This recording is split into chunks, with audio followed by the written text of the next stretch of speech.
courage. Trust in your friends and you can win.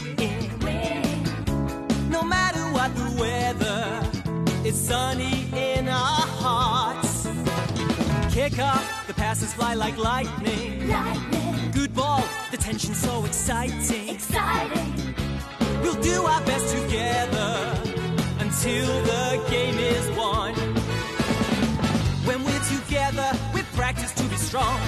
People put us down, saying we're the underdogs. The road to the final is long and hard, but none of these things matter when we score a goal. Hey! Stand up if you love football. Our passion for football shines like lightning. Stand up if you love football. Never give up until the final whistle. Stand up if you love football. In Azuma 11. In Azuma, hey! In Azuma, here we go. In Azuma 11.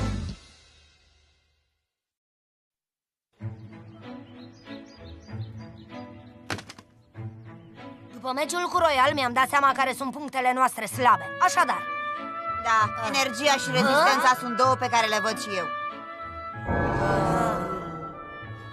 Îmi pare rău, am atins un punct sensibil? În orice caz, Mark, spune mai departe. Păi, are dreptate. Lipsa energiei este un mare dezavantaj. De aceea am gândit următoarea formație.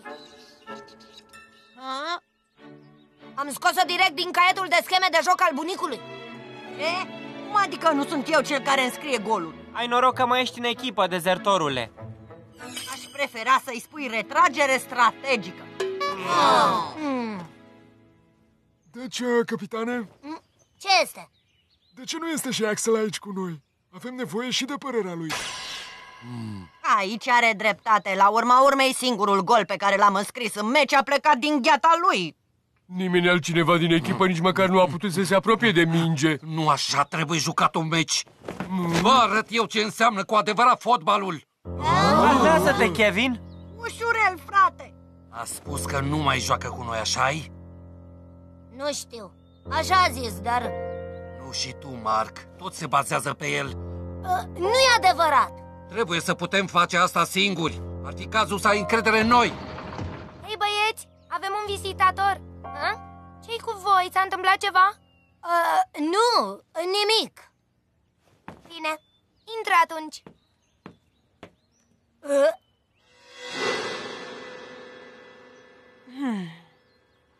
Miroase urât. A cui a fost ideea să o aducă pe femeia asta aici? Vrea să vă spună ceva, băieți? Victoria din meciul contra celor de la Royal v-a ajutat să evitați desființarea. Da. Și de acum o să jucăm mult mai multe meciuri, nu? Desigur, următorul meci deja a fost stabilit. Ce? Următorul meci? Lovitura mortală! Prinde, Jude!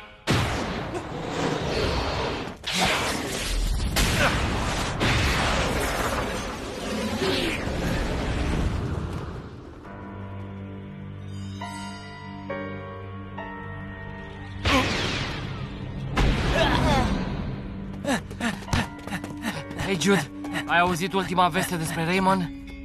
N-am auzit. Ce-i cu ei? De când am jucat noi cu ei, umblă zvonul prin întreaga țară că sunt o echipă fenomenală. Toți dușmanii noștri spun că am plâns ca niște copii, fiindcă nu i-am zdrobit ca de obicei. N-au decât să spună ce vor. Ne-am îndeplinit misiunea, nu-i așa? Ne-am făcut treaba. Da, ai dreptate.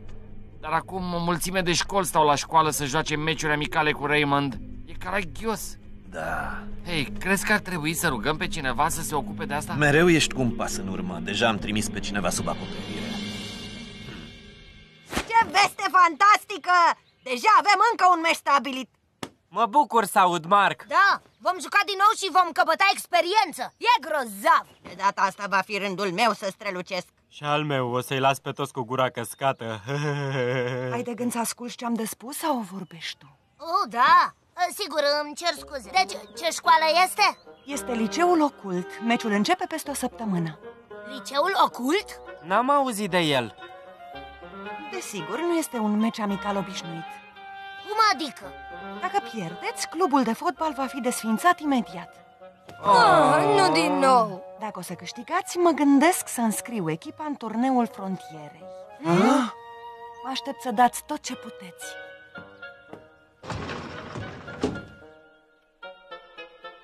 Turneul frontierei. Dacă ajungem să jucăm acolo... Wow, ar fi super! Turneul ăsta stabilește cea mai bună echipă de fotbal din școală! Da, imaginați-vă dacă am participat, ce tare ar fi! Posibilitatea asta nici nu exista când aveam doar 7 jucători. Eu zic să nu începem deja să sărbătorim. Înainte să ne gândim la turneu, trebuie să câștigăm următorul meci. Nici o problemă, băieți! O să facem! Nu ne permitem să pierdem și nu vom pierde! Să ne antrenăm! Da! Le-ai explicat băieților despre ce este exact vorba?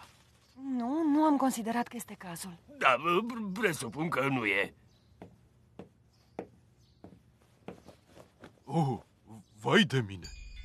Dacă nu acceptați meciul nostru amical, vom pune un blestem asupra voastră. Nu crezi că e ceva serios? Liceul Ocult este o școală foarte ciudată, învăluită în mister. Cred că ar fi un adversar foarte interesant.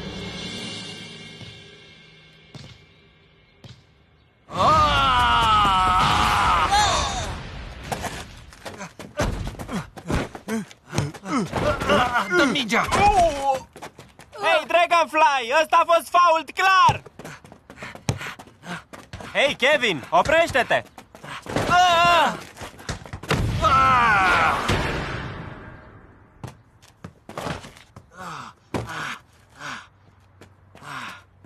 Ce a fost asta? Ce e cu tine?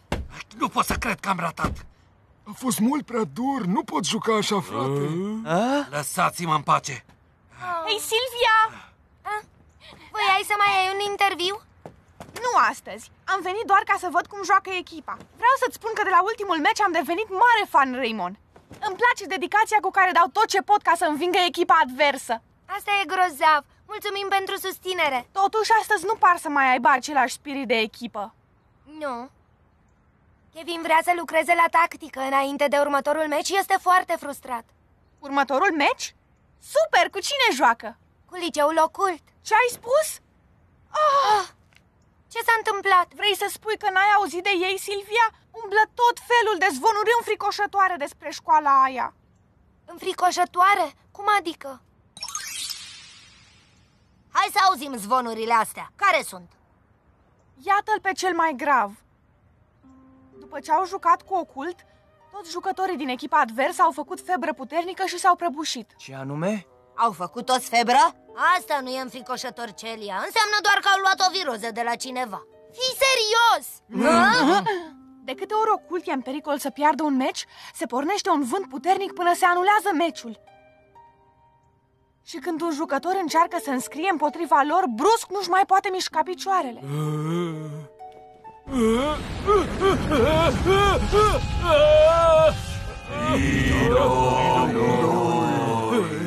Mă scuzați, băieți, am nevoie la toaletă.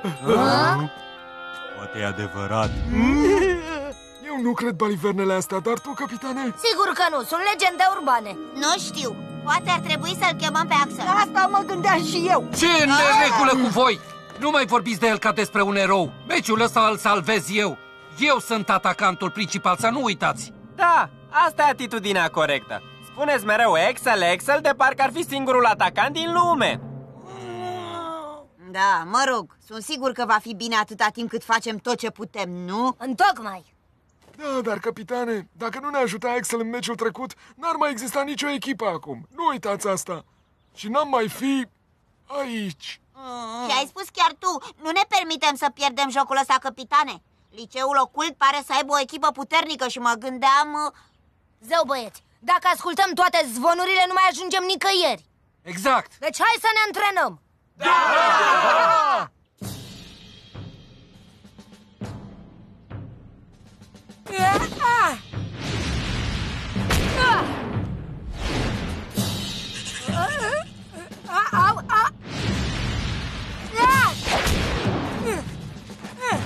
Firar, să te văd. Da, mă gândeam că te găsesc aici.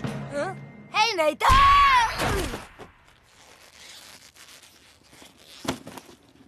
Văd că ți-ai schimbat rutina. Da, am trecut la faza următoare. Hei, mulțumesc! Kevin pare foarte nerăbdător, nu crezi? Da, n-aș fi crezut că e genul care să joace atât de dur. E ciudat.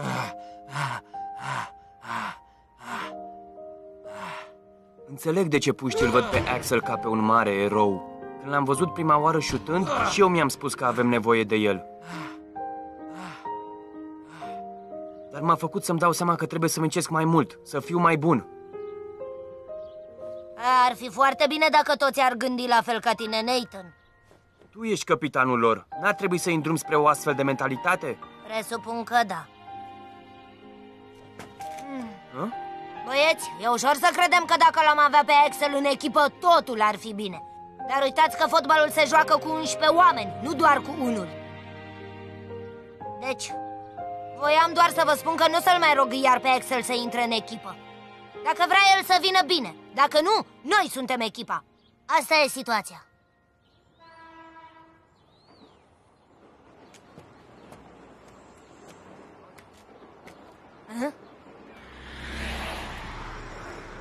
Hei, uite-l!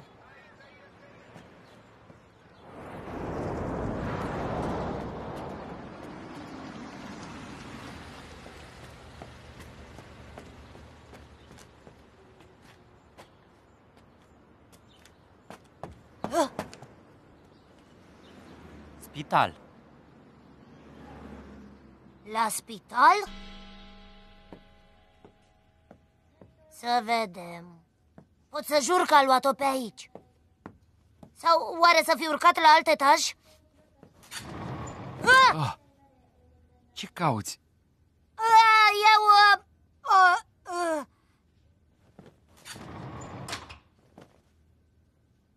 Ce cauți aici, Mark? Te-am văzut intrând aici și m-am gândit că poate ești bolnav. Ceea ce ar explica de ce ai ieșit așa de brusc din joc. Dar e în regulă. Nu vreau să te bat la cap să intri în echipă, sincer, nu. Nu ăsta e motivul pentru care te-am urmărit. Mi-am făcut doar griji pentru tine, atât. Dar știu că n-am făcut bine. Vreau să spun scuze. Julia Blaze. Hei, chiar așa, cine e acolo? Sora mea mai mică. Sora ta? Sincer, atitudinea ta mă uimește uneori. Ce-ar fi să intri? Bine.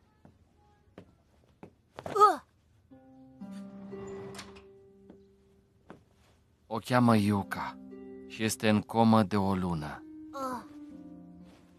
O să spun povestea. Îmi imaginez că nu pleci până nu auzi, nu? Să știi că e în starea asta de la finala turneului Frontierei de anul trecut. Meciul dintre școala ta și Royal Academy, nu? Da. Era încântată. Aștepta cu mare nerăbdare să ne vadă. Mi-a spus că o să fie acolo, să ne privească și să ne susțină. Abia aștept, Axel. Vreau foarte mult să te văd. Vezi să faci figura aia grozavă pentru mine. Sigur. Special pentru tine. Yay! A fost ultima oară când am auzit-o râzând și am văzut-o zâmbind. Fiindcă în drum spre meci...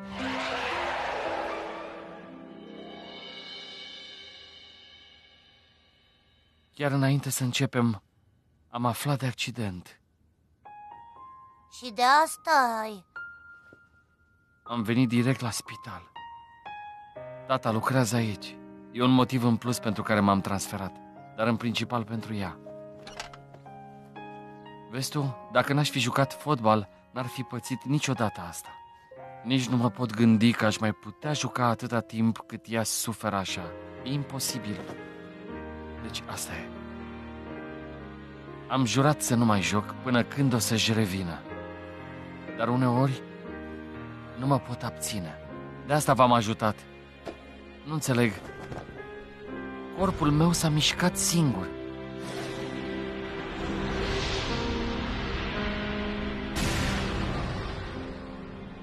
Cred că doare să vorbești despre asta. Mulțumesc că mi-ai spus.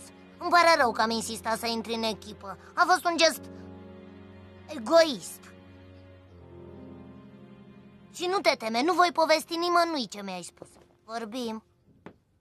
Chiar, cum mai merg lucrurile la clubul de fotbal? Chiar bine. O să avem încă un meci săptămâna viitoare. Golul tău a fost foarte motivațional.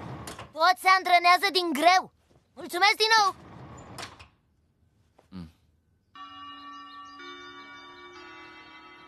Fosta președinta clubului de jurnalism, Celia Hills, este acum managerul clubului de fotbal. Nu mi-a ajuns să vă văd la antrenamente, am vrut mai mult. M-am gândit că ar fi o idee mult mai bună să intru în club, așa că iată-mă. Aș vrea să-mi folosesc talentul deosebit pentru documentare ca să vă ajut și poate să devin prietena voastră. Așadar, iată! Super! Bun venit în club! Pentru o ziaristă? Vorbește cam mult, nu crezi?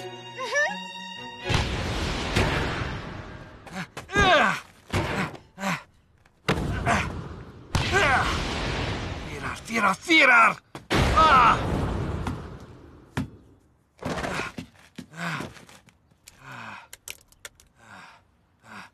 Muncești mult, ca întotdeauna. Hei, salut! Nu merge prea bine. În clipa în care pare că o să intre în poartă, o ia pe lângă.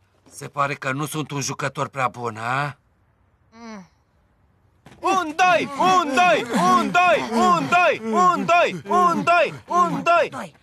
Nu exagera, auzi, Kevin? Ce ne-am face dacă te-ai accidenta? Da, tu vorbești. Te antrenezi lovindu-te cu un cauciuc peste față. Îți mărturisesc, Kevin, mă bucur mult că am apucat să jucăm meciul de zilele trecute. În sfârșit am avut senzația că suntem o echipă adevărată. Și tu te-ai simțit la fel? Nu, sincer, eu m-am simțit invidios. Invidios pe cine? Pe Axel, normal. A? A fost suficient să apară și a schimbat energia întregii echipe. Nu-i de mirare că toți vor atât de mult să-l aibă în echipă. Și știi ceva, când am scris, mi-am dorit foarte mult să fi fost eu în locul lui. Înțeleg. Nu vreau să fie mai bun ca mine. Vreau să pot să dau și eu lovituri fantastice, la fel ca el. Bine atunci, să lucrăm la lovitura ta mortală. O poți folosi când îi vom învinge pe cei de la ocult. Ce? Râzi de mine? Mai sunt doar câteva zile până jucăm cu ei. Asta ar trebui să te motiveze mai mult. Ca să stăpânești o astfel de lovitură îți trebuie săptămâni. Dar tu nu încerci să fii Axel Blaze, nu? Tu ești Kevin Dragonfly. Joci în propriul tău stil. Lovitura ta mortală o să fie numai a ta. Joc în propriul meu stil. Ha? Ai dreptate, sunt convins că pot. O să am lovitura mea în stilul meu.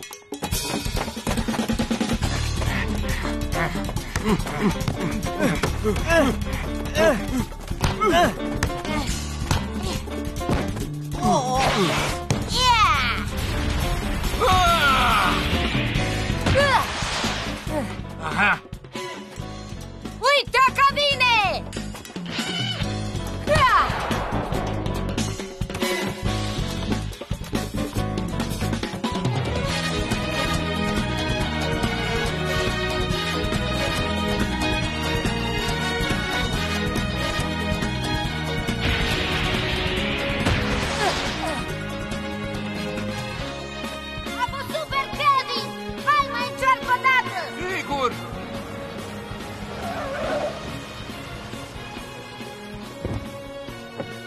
Bună ziua! Eu sunt Ellie Raymond. Îmi pare bine.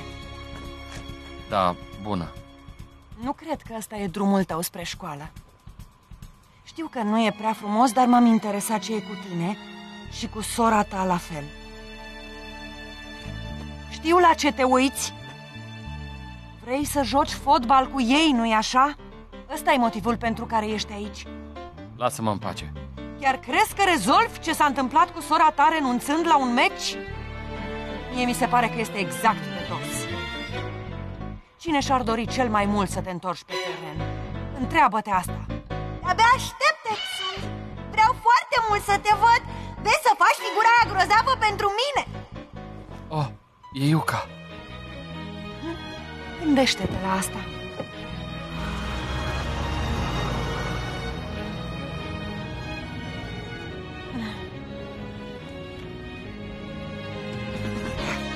Am hotărât. Nu o să pierd în fața lui Axel.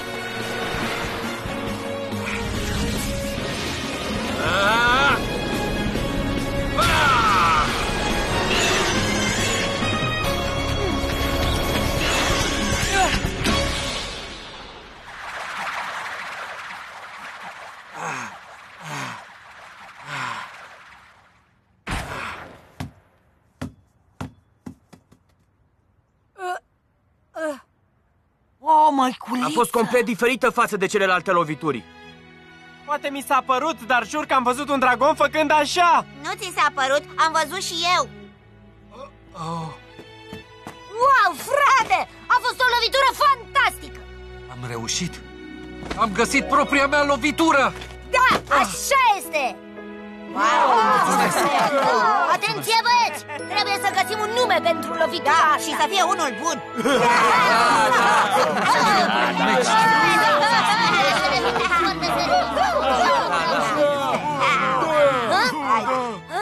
Hei, Axel! Wow! Ce?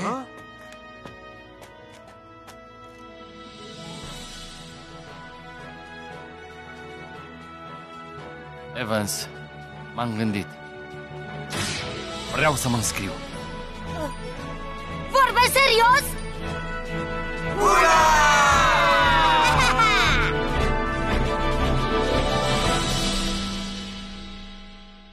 Meciul cu ocult trebuie să înceapă. Suntem în formă bună. L-avem pe Axel și Kevin și-a găsit lovitura. Dar cei de la ocult par să aibă câteva trucuri de care nu reușim să trecem. Nu se poate. Să fie blestemul în următorul episod. Iată dragonul! Meciul a scăpat de sub control. My little heart can't take no more. You must know because it's sore. You make me feel so sad because I need you, but I cannot take